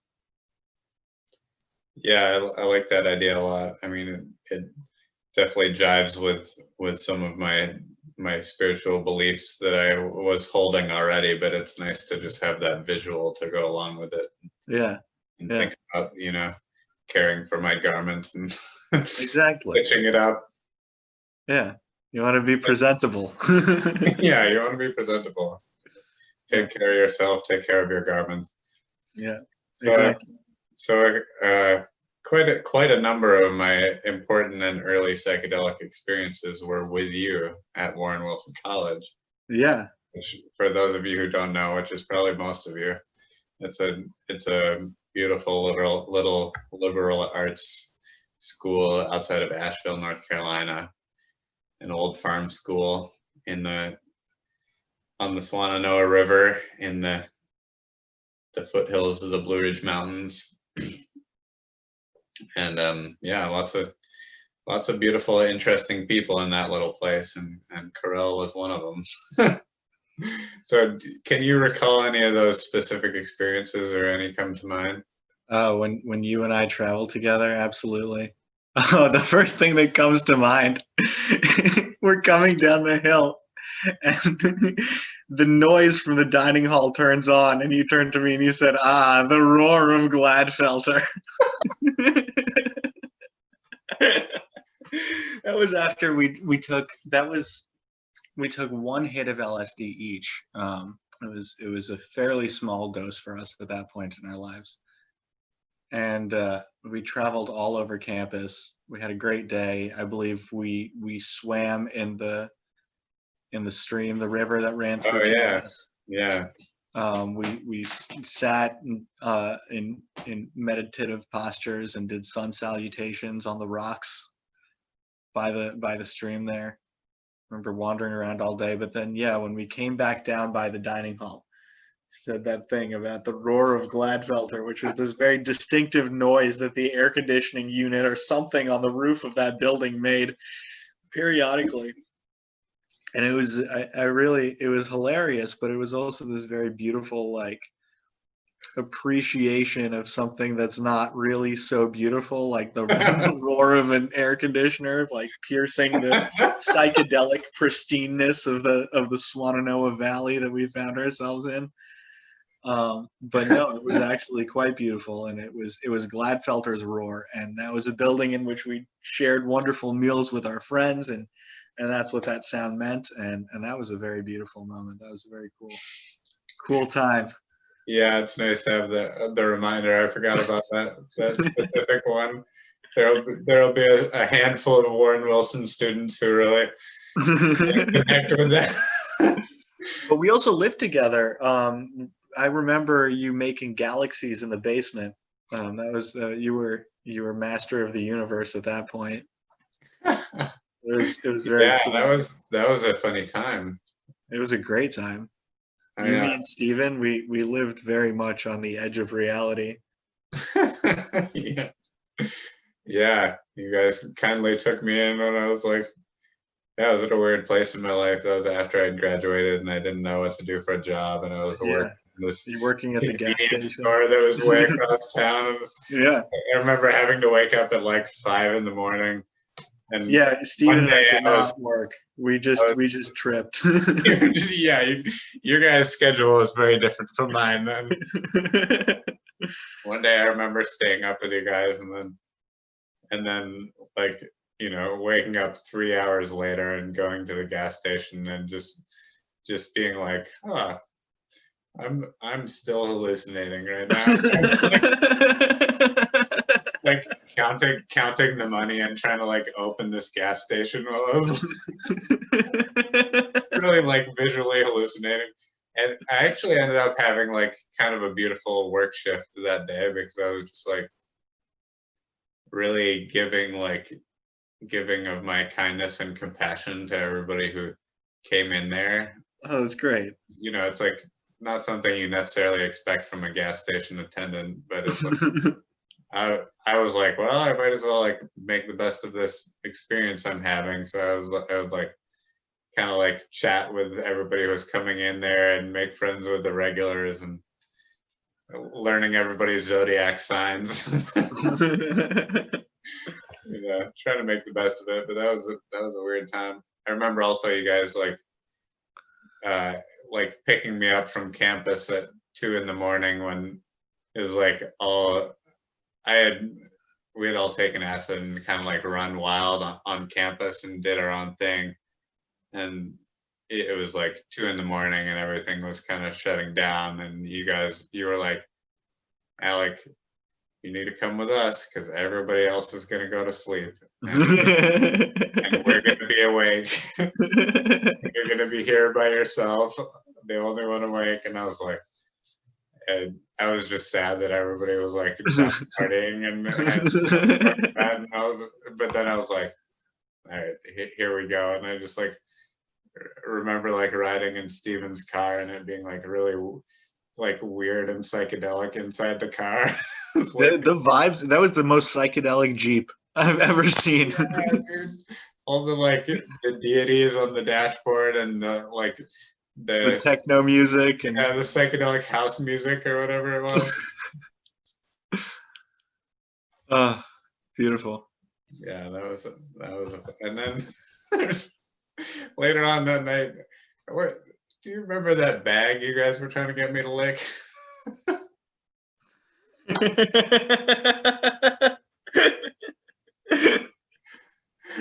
Oh man. Specifically no, but in general I definitely remember what that would have been all about. What was it? Was it MDMA? It must have been MDMA, yeah. Because I remember I didn't know it, like you guys weren't telling me what it was. You were just like, trust me, just lick the bag. And I was all like late LSD trip, just like, are you like it must have been MDMA. Must have been. I didn't do it. That's definitely what you guys were being secretive about it. I was just like, I'm too far gone. Like I can't. I probably didn't intend to be secretive about it. Although, like, to be honest, you know, anything's possible. Maybe I just felt mysterious. Who knows? Yeah, feeling mysterious. And there were more times on campus, but I remember also I think the first time I ever smoked DMT, you were in the room, so I saw your cartoon character, your caricature emerge in the DMT realm. That was really interesting, just like how it was like the room completely disappeared, but all you guys were still there. But just in this like infinite geometric space that was, you know, that extended out in every direction. And like your astral caricatures were all there looking at me. And like I was really studying astrology a lot at that time too, so I felt like I was also seeing these like zodiac sign caricatures. Sure. Like you were basically a centaur type inhabiting archetypes. And Phil was very literally looking like a lion because he had like, you know, long blonde hair and a beard. And he was just like bright blue eyes, like very lion-like. He is very, very lion-esque. Yeah, he embodies the Leo quite well. And then I was like, one final story about that is you and Alex Uknat were in the room, and she was like taking notes or something. Very, very Virgo activity that she was doing. But then you guys were like, you were arguing about something or disagreeing about something while I was in the middle of the DMT traveling. At least it felt like arguing to me. And I was just like, please don't argue around me. But she thought I said, please don't haiku around me.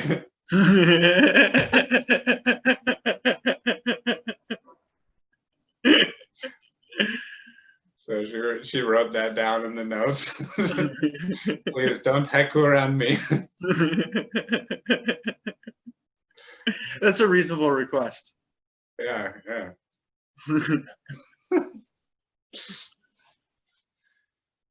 Yeah. So we didn't talk about time. How are you doing on time right now? So my time, it's about 1:45. So okay. yeah, I can go a little bit longer, but I'm starting to get a little sleepy. Okay. Yeah. You want to just wrap it up with a couple of final questions and yeah, save it for round 2. Yeah, I'm totally into that. Sounds good. So I wanted to get a little bit more into your religious practice. Yeah. Because it's something that I think a lot of people don't really know that much about. And I'm not sure how to even frame that question, except to just see where you might want to go with that. That's pretty broad. Okay. Well, Orthodox Judaism is what I practice. It's a type of religious practice that affects virtually every part of my life. The way I spend my time, what I eat, how I dress. There are when people look at it from the outside, mostly they see us practicing, they see us following lots of like really weird specific little rules. That's like the stereotype, and it's not that it's false, it's just that there's like a lot more going on than just that. That's like sort of the platform on which it all occurs. I was into Judaism and Jewish mysticism. I grew up Jewish, but I was into Judaism as like a religious thing, I guess, from my late teens. And I was into Jewish mysticism basically from the time I started college onwards. And at a certain point, I started to feel like you really can't engage with this mysticism if you're not doing it in the context of living a life that's like very much structured by the Torah. This set of mystical ideas, this particular framework, and this like approach to cracking the truths of the universe wide open. There are others, but this particular one is designed for somebody who is experiencing I'll put it the way they put it, the yoke of heaven, so to speak. You know, that you've accepted upon yourself, I'm going to follow this set.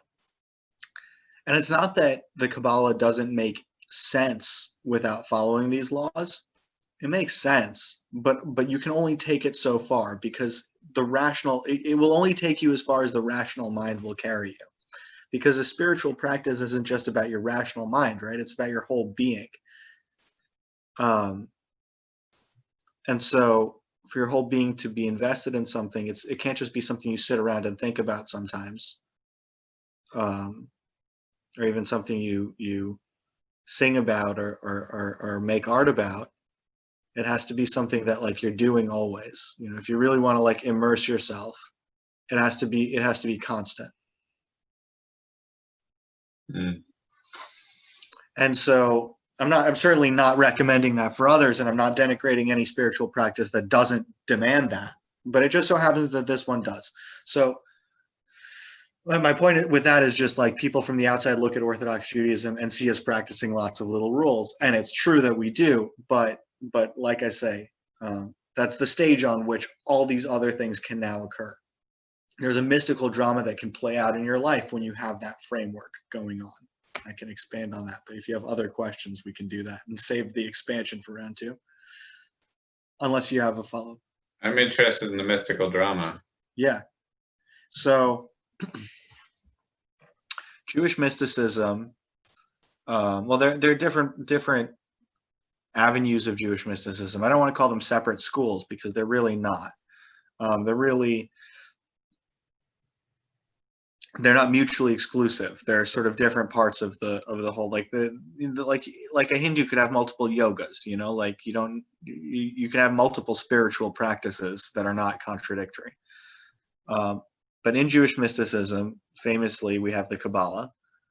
And one of the famous things that the Kabbalah talks about is the structure that it calls the Tree of Life, which has these 10 elements on it, 22 connections between these 10 elements that are sort of arranged in an array that lots of people have seen this picture. And these 10 elements are 10 sort of primordial emanations of being. Another way of putting that would be to say that there are 10 modalities in which reality works in concert with one another and individually. The Tree of Life is a fractal, so though it has 10 elements on it, each one of those 10 elements is comprised of all the other 10 elements. And so on and so forth, ad infinitum, zooming in. So the interplay between these 10 things is that mystical drama. These 10 elements are also sort of they're grouped in different ways, and one way of grouping them sort of has 5 elements, with 6 of these sort of together as one unit. It's hard not to become anthropomorphic, and there's part of the reason that like we don't really openly discuss these ideas that we have in the Kabbalah is because we're afraid people are going to take us the wrong way, and they're going to think that we're talking in an anthropomorphic way or perhaps a polytheistic way, and we're not. It's very much a non-dual concept. But I'm going to, that said, say that we do have an idea of sort of 5 faces that can interact with one another, 5 modes of 5 ways in which in which God can masquerade itself to interplay with itself.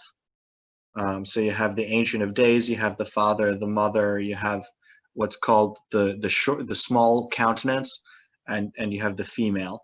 So you have, I'm running through it very quickly, but the point is that it's almost like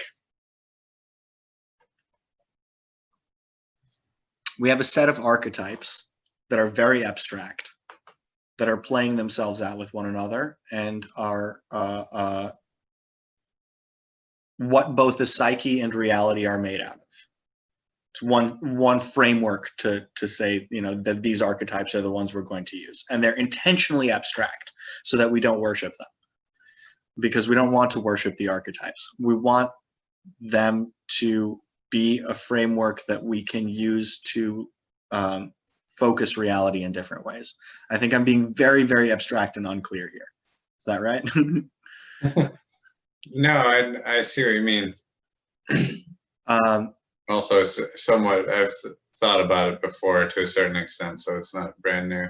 Sure. So these elements and these personalizations, we've got this book, the Zohar, that I mentioned before.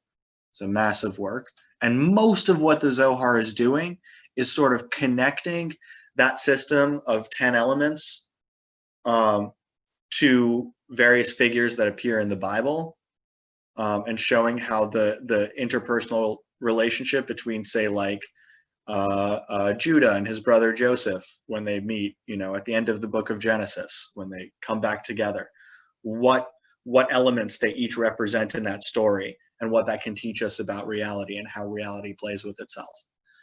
So Zohar's doing that a lot, and it's also connecting these elements to Jewish practices, to these laws, all these little things that we're doing all the time, right?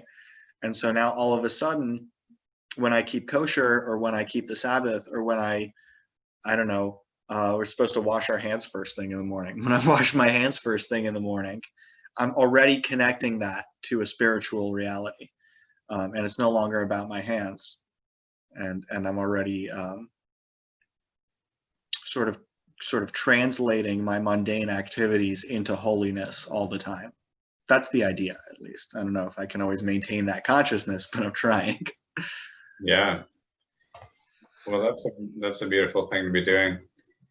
And I think it's something that is so powerful, and that so many people are yearning for, but are not really sure how to frame it or how to structure it. I mean, I know that to be true just in my own life, because I don't have that much structure or discipline around my spiritual practice, but I do gravitate to things of that nature, where it's like this moment of me doing this reminds me of the divine and my connection to it. And I try and do that, do those things every single day, and, do them with love and with gratitude. But I think having more structure to it is essentially just systematizing it to make it more accessible in every moment, and every moment of every day. It does that. It also gives us a sort of shared way to access that space. I'm not the only person doing this. I've got a whole community of people who are maybe not doing it exactly the same way I'm doing it, but I know several Orthodox Jews who are very mystically inclined, and I study Zohar with them, or at least some of them, and I can have a shared language to break down holy experience with other people. And the other thing about that real regimented structure that I think is great is let's be honest. I'm not an enlightened Buddha. I'm not running around in perfect holiness all the time. But since I am practicing a strict religion, I'm always setting myself up to be ready when that occurs, to be ready for the moment that I'm going to experience a little bit of a breakthrough. If I do hold myself to saying, the prescribed prayers at the right times every day, am I going to have a major mind-blowing experience every time I do that? Of course not. But if I didn't do that, would I have had that mind-blowing experience last Thursday night when I was open to that, and it really came through for me in a big way, and I turned on, it completely sober, and saw all of reality come together perfectly in that lovely cosmic jigsaw? I don't think it would have happened unless I'd been really there and ready for it and open to it. And so that structure kind of puts us in a place where we're going to accept that whether we want it or not, because it's good for us and we should want it. You've prepared your garment. Exactly. Beautiful. So I want to get into this more next time, because I know that there's, we could spend the whole 3 or 4 hours, if not days and weeks and years, getting into this stuff. And I'm interested in continuing on with that. But I wanted to ask you a little bit about your relationship with Amy and your. So what I did for you guys, I thought was really cool, which is you commissioned me to draw and paint your ketubah. Oh man. Which I didn't know anything about until I did that. So it was a cool way to be initiated into that to a certain extent. Can you describe what that is for people? Yeah, a ketubah is a Jewish marriage contract. It's a very legal formula, actually, that goes back to antiquity, and most of it is written in such a way to outline the protections that the wife has in the marriage. It's a very gendered document. It talks about the you know what the husband's obligations to the wife now are, and what he owes her, and it permits a couple to live together. In fact, if your house burns down in a fire and you lose your ketubah, you need to get a new one written up before you can spend a single night in a home with your wife, because it's considered that important to have that that document in place. Traditionally, they're often beautified. It's not just a legal document; it's the foundation of a marriage, and so it's also a really holy and gorgeous thing. And there's a long tradition of getting a skilled artist to illuminate your ketubah and make it really pretty. And Alec graciously did this with me. We spent many hours on the phone talking about like every detail of the symbols that I wanted to appear in it, flowers and different plants that represent different things, and trees, cities, Jerusalem and New York appear on it. It is breathtakingly gorgeous. And the scribe who wrote the ketubah, it's supposed to be handwritten. The scribe who wrote it, she ended up seeing it after Alec finished illustrating it, and she said it was the most astonishingly beautiful ketubah she had seen. It was like it blew people's minds at the wedding. Yes, no, it's really a very special thing. There's sacred geometry woven into it, and you picked I left a lot of. There are certain symbols I really wanted to weave in, but there was also a point at which like I wanted your artistic eye to take over, and you decided to go with like a very traditional style. After you looked at these ketubahs, you really liked this old school style, and I've always really appreciated that choice you made, because we ended up doing something very like unique in a very old format, and it has this very dignified appearance. It hangs over my bed.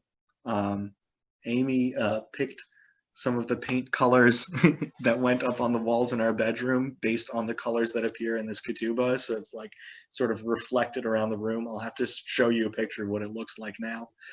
And I spend many an hour every week staring at it as I lie in bed, because it's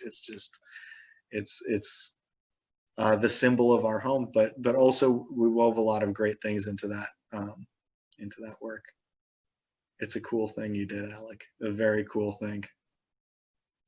Well, thank you. Yeah, it warms my heart to hear all of that, and also it was a beautiful process to go through with you. And I love symbolism, and I love getting into those details. So really like planning out all the elements like that was very satisfying to me. And I couldn't think of anybody I'd rather like commission for a work of like functional religious art than you. Like it's got a real purpose, and that purpose is something that you really brought out beautifully. You did great. Thank you. I enjoyed it all. And because I don't read Hebrew, I almost started doing it upside down. That's true. I shouldn't say I almost did, but you kind of caught that, you intuited that, and you're like, just checked in on it, and I was like, oh, that's the top, eh? Good to know. It's so funny. I don't know if you know this, but you sent it back. Like this ketubah was mailed all over the place, right? Because the scribe who made it, she's actually in Boston. We picked her because there are very few women who do that skilled scribal work, like in the old school way, and we wanted to support a woman doing that. So we went with her, which is why we commissioned somebody in Boston, even though there are other people closer we could have asked to do it. So we sent it up to her, and then she mailed it out to you in Colorado, and you mailed it back to us. And then I gave it to the rabbi to like look over, and we realized like maybe less than 48 hours before the wedding that like a good 4 or 5 lines of text were missing. Oh, wow. Yeah. And so the rabbi got on the phone with the scribe up in Boston, and she tapped her network, and she got some kid to like come out, and he sat there, hours before the wedding, like writing. He had like exquisite handwriting and was able to do it really like just the right way, the right size to fit it all in there. And he was able to put in the missing parts seamlessly, like there was no problem. She found some genius kid who could almost like move letters around on the page, it seemed. Wow. And the ink was dry by the time we needed it to be, like really just like slid in at the last minute there. Wow, I didn't know that part of the story. Yeah, but I was not, my rabbi told me it had happened. He was like, I caught this problem. And I was like, should I worry? And he was like, don't worry. I've got it covered. Like, you focus on you right now. And I was like, all right, you're worrying about it. I trust it's going to be fine. And it was. Wow. That's amazing. Yeah. Meant to be. So yeah, I guess the other thing I wanted to ask you about that is I've been interested in this idea of how we attract our partners, and and so I'm just wondering if you can tell us a little bit about how you brought Amy into your life, or how you found her, how you found each other. Sure. We actually worked together. We were when I moved back to New York City, I ended up working at the Working Families Party of New York, the political organization. And there are a lot of other young activists who are all of very, very similar mind and lifestyle. And we ended up, I ended up renting an apartment with 4 other guys who we all worked together out in Brooklyn. This huge apartment. And then other people we worked with ended up renting one of the apartments downstairs, and it became almost like commune style, right? We were all working together. We were all like sharing our space, like, and a lot of our resources. And it was really a beautiful time. And Amy was part of that whole milieu around me. She didn't live in the building at first, but she was working there. And so she was hanging out a lot in this place. And eventually one of my roommates moved out, and she took the room there. I ended up going to Israel for a little while after she moved in to the apartment. So we were roommates for a bit there with, a bunch of other people also before I went abroad. And I came back, and we ended up just spending a lot of time together. We'd already known each other for a few years. We were in the same sort of friend circle. But at that point, we really hit things off, and we were just almost inseparable, like spending all our days together, just hanging out, taking nice long walks around the neighborhood, going to a cafe and talking politics and religion and taking fun drugs together and all that stuff. No, that's what it was. One day we were taking LSD. It was like the first time she had ever taken it. And, we couldn't avoid the reality that had already unfolded, which was that, without really pursuing each other, we just kind of fallen into this rhythm together, and we're just so perfectly happy to be with one another every moment. And we realized on that fateful LSD trip that was like for real, and that's like what love is, and like we just want to be around one another permanently. And the rest is history. But we definitely courted for a long time without really like realizing we were doing it, which I think is cute. I think it's a cute story, and I like that happened to us. Yeah, totally. And probably also and connected back to the psychedelic katuba as well. Yeah, for sure. It's part of why we needed a psychedelic katuba. What's and before that, did you do any like sort of imagining or planning of what this person might be like, or what you wanted your relationship to be? So, interestingly, I'd been by myself for quite a while. I was like, from the time that we were living together, I was single at that time, and I was like still single like years later. And the year before I got together with Amy, I ended up dating somebody, but it was a really toxic relationship. Really not meant for the long haul, and it was bad news. And when it ended, I was like, I'm not really looking for anything right now. And like I say, I went abroad to Israel, and I had a great time there. And I worked with some really wonderful people on some really, really important work. And I decided I was going to move to Israel. I was like, okay, I'll go back to America for a little while, just like tie up loose ends. I've still paying rent on an apartment back there. Let me finish that off, go spend a little time with my family. And I was not intending to stay here. I was thinking I had a year or something to pack up my affairs and then go move over there and throw myself into the cause of, like making peace in the Middle East or something.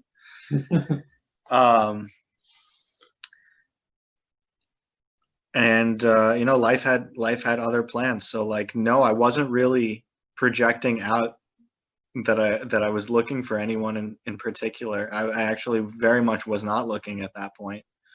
I mean, sure, like or earlier on in life, I'm sure I imagined who I wanted out there, but at that point, I was not looking. Yeah. It found me. She wasn't looking either. We realized where we were and who we were with. Yeah, that's beautiful. Yeah. Yeah, and I think there's also a magic in that ease of not trying too hard or seeking too hard or trying to project this perfectness on any one person. It's more like you had an openness that allowed it, right, that allowed your relationship to blossom. Yeah. We were just really both we found like a sort of relief in the way that the other was thinking. It's like, finally somebody who just thinks this way. Like it's just so easy to think next to you. We're not thinking exactly the same thoughts, but it's like we think well alongside one another, if that makes sense. We think well in tandem. We have something to say to one another, but that's always just pushing us forward. So. Yeah, that's great. Yeah, I feel the same way about my wife. We certainly don't agree on everything, but we have very complementary ways of thinking, and it works well. That's the whole point.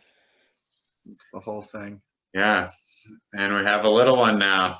That's so wonderful. How's she doing?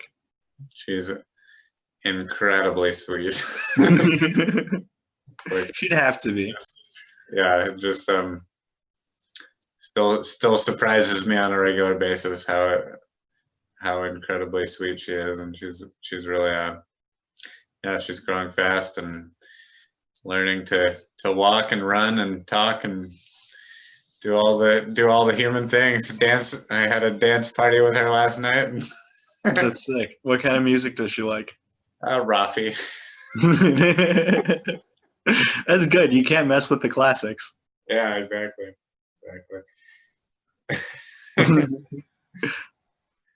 Yeah, well, I have a lot more to talk to you about, so I'd love to do a round 2 or a round 3 if you're up for it.